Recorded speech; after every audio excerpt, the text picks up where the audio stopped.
Wait for word on that possible deployment. The families of these Guard members are working through difficult adjustments. And resources to help these families are stretched thin. Fox 12's Anna Katayama has more on the story.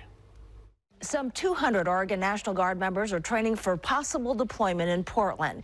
They had about 72 hours from the time they got word of the planned deployment to when they had to leave home. And for many families, that short notice was tough.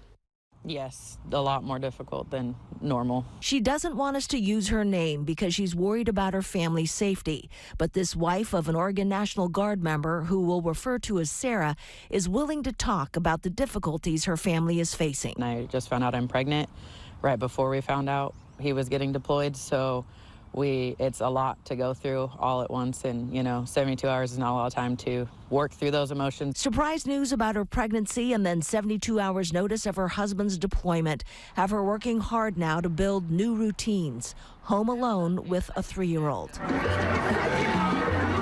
President Trump says it's necessary to deploy National Guard troops to Portland to deal with what he calls violent radical left terrorism in the city. But for nearly a month, those Guard members have been in limbo. I go, days without being able to talk to my husband. So it puts a lot of stress on the spouse and the family, because my 3-year-old doesn't understand. He doesn't get what's going on. He just sees, oh, Dad's gone. Where's Dad? And so it's a constant stressor. The family's primary source of income was her husband's civilian job. With that pay no longer coming in, finances are tighter. And you'll see over there, there's a conveyor belt. Phil Blake works with the American Military Encouragement Network, providing food boxes and other essentials for military families.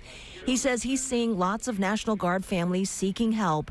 Need for his organization's services have nearly doubled in the last month. We've got young families, and a lot of them are on SNAP program.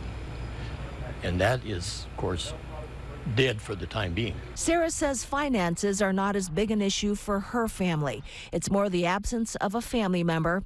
And with all the turmoil surrounding deployment in Portland, it's hard not knowing when her husband will be back home.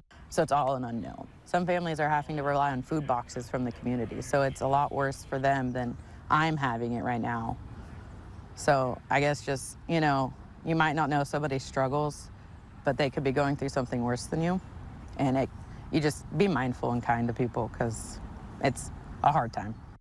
Guard families say that with the current government shutdown, sources of help they've had during previous deployments are not available now, and many are relying on help and support from people in their local communities. In studio, Anna Katayama, Fox 12 Oregon.